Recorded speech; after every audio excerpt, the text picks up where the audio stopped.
Hi there, I'm Dr. Rita. I'm an Ayurvedic doctor and diet and lifestyle consultant. In this video, I would like to share some tips to cure constipation because I'm getting lot of query जो जिसमें maximum clients को constipation का trouble face करना पड़ता है और ये बहुत ही कॉमन हो चुका है इन टूडे सिनेरियोज। तो कॉन्स्टिपेशन का जो बेसिक रूट कॉज है वो क्या है, वो है लाइफस्टाइल आपका। अगर बहुत सीडेंट्री है, ज़्यादा सिटिंग से क्या होता है, आपका जो टोटल गट है, जो इंटेस्टाइन है, आपका कोलोन है, उसकी पेरिस्टाल्टिक मूवमेंट जो है ऑब्स्ट्रक्ट होती है। तो उसकी जो मूवमेंट है उसको सही रखने के लिए हमें एक्टिव लाइफस्टाइल जो है उसको अडॉप्ट करना चाहिए। इसके जो सॉल्यूशंस है वो मैं फर्दर आगे डिस्कस करती हूँ। तो फर्स्ट हो गया सिडेंट्री लाइफस्टाइल, बहुत ज़्यादा सिटिंग देने से। Second one is lack of sleep also. आपकी नींद अच्छी नहीं है तो भी आपका जो गट हेल्थ है वो डिस्टर्ब हो सकती है।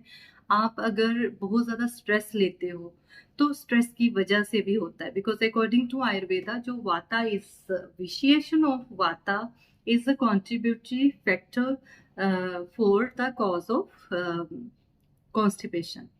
तो जो वाता दोष है अगर बहुत ज़्यादा बढ़ जाता है, आप देखोगे रेनी सीजन में भी ये मोस्टली कॉन्स्टिपेशन के जो क्लाइंट्स हैं वो ज़्यादा सफ़र करते हैं, बिकॉज इस सीजन में वाता बहुत बढ़ जाता है। And next is lack of awareness of balanced food. आपको अगर बैलेंस्ड फूड का नॉलेज ना हो तो भी ये प्रॉब्लम हो सकती है। इसीलिए हमने इसके लिए पर्सनलाइज्ड न्यूट्रिशन कोर्स भी प्लान किए हैं, सो डेट आपको न्यूट्रिशन का, एक कॉमन पर्सन को भी न्यूट्रिशन का नॉलेज हो और वो छोटी छोटी जो अपनी प्रॉब्लम्स है उसको सॉल्व कर पाए। एंड नेक्स्ट जो रीज़न है, आप अगर पानी का इंटेक जो है वो प्रॉपर नहीं लोगे तो भी कॉन्स्टिपेशन हो सकता है। तो अब मैं फर्दर बात करूंगी इसके सॉल्यूशंस की। सॉल्यूशंस क्या क्या है? फर्स्ट सोल्यूशन, आपको पानी का इंटेक बढ़ाना है। जो आपको अच्छे से एग्जामिन करने के बाद जो हम डिसाइड करेंगे कि आपके लिए कितनी, आपके वेट के हिसाब से कितना आपको वाटर इंटेक लेना चाहिए। राइट, आपको प्लेंटी ऑफ वाटर लेना है इस प्रॉब्लम को क्योर करने के लिए। सेकेंड वन इज आपको लुब्रिकेशन का भी ध्यान देना है, बिकॉज अकॉर्डिंग टू आयुर्वेदा वाता दोष पड़ा है, आपकी बॉडी में ड्राइनेस बहुत है। तो उस ड्राइनेस को क्योर करने के लिए वाटर तो परफेक्ट है, उसके अलावा लुब्रिकेशन का भी ध्यान देना है। अब लुब्रिकेशन को आपको कैसे मिलेगी? With extra version oils. तो ये इधर ऑलिव ऑयल भी हो सकता है, देसी घी भी हो सकता है, एंड कोकोनट ऑयल भी हो सकता है, but make sure it should be extra virgin और कोल्ड प्रेस्ड ऑयल। तो एक्स्ट्रा वर्जिन ऑयल इनको लेना कैसे, कुछ टिप्स हैं। जैसे आप सैलेड्स में ले सकते हो, सैलेड्स में डाल सकते हो। आप अपनी दाल जो भी आप खा रहे हो उसके बीच में आप ऑयल, देसी घी और कोकोनट ऑयल जो भी आपके रीजन में प्रोड्यूस होता है, एंड ग्रीन टीज के बीच में भी आप कोकोनट ऑयल, जहाँ कोई भी ऑयल आपको सूटेबल है जो आपके, तो वो आप ले सकते हो। इस तरीके से आपको लुब्रिकेशन मिलती है और वाता दोषा थोड़ा पैसिफाई होता है, और उस लुब्रिकेशन से आपकी गट हेल्थ भी इम्प्रूव होती है। एंड जो नेक्स्ट सोल्यूशन है डेट इज आपको प्रीबायोटिक्स प्रोबायोटिक्स जो है इसका भी इनटेक रखना है। ये आप कैसे, ये दोनों चीजें आपको कैसे मिलेंगी? With the help of fibres, fruits, probiotics like curd, butter milk. According to Ayurveda इनका जो कंजप्शन है आपका 5 बजे से पहले पहले हो जाना चाहिए। तो बेस्ट है अगर आप लंच टाइम में ये चीज़ें ले सकते हो, ब्रेकफास्ट में आप ये चीज़ें ले सकते हो। एंड फ्रूट्स, सैलेड्स, ये बहुत अच्छा सोर्स है फाइबर का। आपकी बॉडी में जितना फाइबर जाएगा आपको कॉन्स्टिपेशन जो है वो से सफ़र होना नहीं पड़ेगा। फाइबर के और भी रिसोर्सेज हैं rather than fruits, salads, vegetables. Other sources हैं जैसे आप सिलियम हस्क, जिसको इशबगोल बोलते हैं, इशबगोल को आप कैसे ले सकते हो? आप सैलेड्स के बीच में आप जो आटा गूंदते हो उसमें आप इशबगोल डाल के आप रोटी में इनटेक कर सकते हो। आप रिफाइंड चीज़ें कम खाओगे, व्हीट ब्रांड का इनटेक ज़्यादा रखोगे, उससे भी कॉन्स्टिपेशन क्योर होता है। सीड्स एंड नट्स से भी कॉन्स्टिपेशन क्योर होता है, बिकॉज सीड्स की जो ऊपर वाली कवरिंग है that is a form of fibre. और दोस्तों इसके अलावा आपको एक्टिव भी रहना है। एक्टिव रहने के लिए आप योगा रेगुलर कर सकते हो। योगा में कुछ आसनास हैं जो कॉन्स्टिपेशन के लिए बहुत ही अच्छे हैं, जैसे मल आसना, उत्कट आसना एंड बटरफ्लाई पोज। बहुत सारे इवन जो सेट ऑफ आसनास होते हैं, जैसे सूर्य नमस्कार, प्रज्ञा नमस्कार एंड योगा में बहुत कुछ है। इसके अलावा एनिमास थेरेपी भी होती हैं, संघ प्रक्षालन थेरेपीज भी होती हैं योगा में, जो आपको फर्दर हम एक्सप्लेन करते हैं इन द क्लिनिक कि ये कैसे किया जाता है। ये नेचुरोपैथी का पार्ट भी आ जाता है। और इसके अलावा मैं दोस्तों आपको अवेयर करूंगी कि जो हम इंग्लिश टॉयलेट्स यूज़ कर रहे हैं वो भी काफ़ी ज़्यादा हद तक रिस्पॉन्सिबल है कॉन्स्टिपेशन जैसी प्रॉब्लम को एग्रेवेट करने में।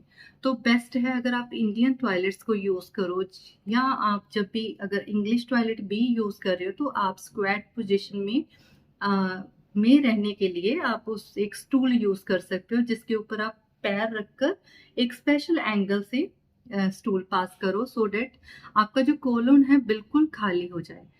तो कुछ सिटिंग जॉब्स, कुछ लोगों की सिटिंग जॉब्स रहती हैं जिसकी वजह से ये प्रॉब्लम और बढ़ जाती है।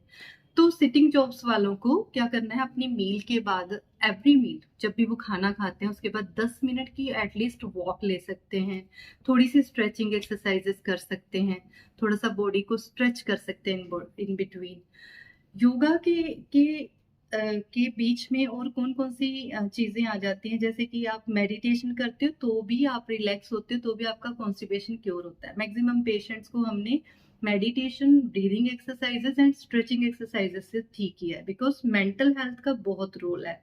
साइकोसोमेटिक जो डिसऑर्डर्स हैं मोस्टली मेंटल प्रॉब्लम्स की वजह से मोस्टली हमारी बॉडी को प्रॉब्लम्स आती हैं।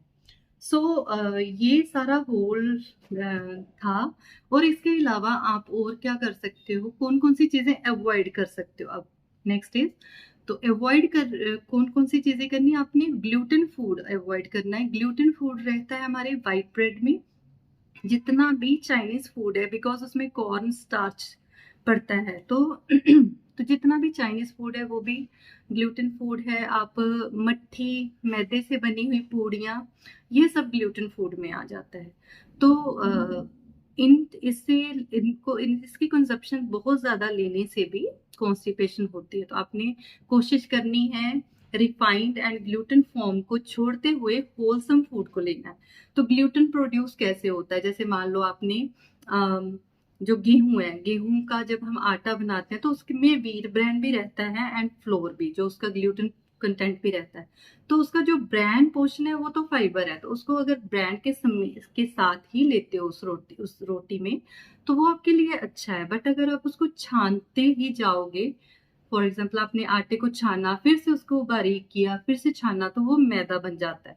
तो वो मैदा एक ग्लूटेन उसमें कंटेंट बहुत ज्यादा रहता है, तो वो आपके इंटेस्टाइन को स्टिकी कर देता है, और उसमें जितने भी आप जो न्यूट्रिएंट्स आगे लेते हो उसके एब्जॉर्प्शन को भी प्रॉब्लम क्रिएट करता है, जिससे सिर्फ कॉन्स्टिपेशन नहीं होती, आपको आयरन, कैल्शियम ऐसी डेफिशिएंसी सिम्टम्स भी आते हैं। तो आपको ध्यान रखना है ग्लूटेन चीजें नहीं लेनी। इसके अपार्ट फ्रॉम दिस, आपको ठंडा पानी से परहेज करना है। ठंडा पानी से क्या होता है कि आपका जो इंटेस्टाइन एरिया है, स्टमक एरिया है, वहाँ की जो कैपिलरीज हैं, जो ब्लड सप्लाई हो रही है, तो वो कंस्ट्रिक्ट हो जाती हैं। इंटरनल जो ल्यूमन का म्यूकोजा है उसमें जो कैपिलरीज वो कंस्ट्रिक्ट हो जाती हैं। तो जो नॉर्मल हमारी सिक्रीशंस होती हैं, इंटेस्टाइन एंड गैस्ट्रिक सिक्रीशंस, उनमें ऑब्स्ट्रक्शन आती है। तो जो हमारा जो पूरा डाइजेस्टिव सिस्टम है, एक्सक्रीटरी सिस्टम, जो हमारा स्टूल पास करने का जो सिस्टम है, ये सब डिस्टर्ब हो जाता है बिकॉज ऑफ कोल्ड वाटर। तो आप अगर ठंडा पानी लेने की अगर आपको क्रेविंग होती है, तो आप मिट्टी के बर्तन में पानी को कुछ देर रखोगे तो वो ठंडा हो जाएगा। तो इस तरीके से आप नेचुरल फॉर्म में मैक्सिमम रहोगे। आपको नेचर ने जैसा आपको कुछ दिया है उस तरीके से आप लोगे, अपना टाइम टेबल सेट करोगे, तो आपका कॉन्स्टिपेशन क्योर हो जाएगा। एंड द लास्ट मैं ये बोलूंगी कि अपनी बॉडी को आपने बायोलॉजिकल क्लॉक के साथ, एक्सटर्नल नेचुरल क्लॉक के साथ सिंक्रोनाइज करना है। बिकॉज आयुर्वेदा क्लॉक में स्पेशली बोला है कि जो सन की गति है, सूर्य की जो गति होती है, उसी के साथ हमारा मेटाबॉलिज्म जो है वही चलता है, सही चलता है। तो जैसे सनसेट होता है तो तब हमारा मेटाबॉलिज्म स्लो होता जाता है बॉडी का। तो हमें 7 बजे के बाद बहुत ज़्यादा हैवी मील्स नहीं खानी, हमें राइस नहीं खाने, कर्ड नहीं खाना, एंड कुकुम्बर जैसे जो हैवी सैलेड है, रॉ सैलेड्स हैं, उनको अवॉइड करना है। तो आपको आपकी जो नेक्स्ट मेरी वीडियो होगी उसमें मैं आयुर्वेदिक क्लोक के बारे में एक्सप्लेन करूंगी। आज के लिए बस इतना ही। तो आई होप जो जिन लोगों को कॉन्स्टिपेशन की बहुत ट्रबल है उनको काफ़ी टिप्स मिली होंगी, and start following these tips now, and at the last, stay healthy, stay happy forever. Thank you for watching my video.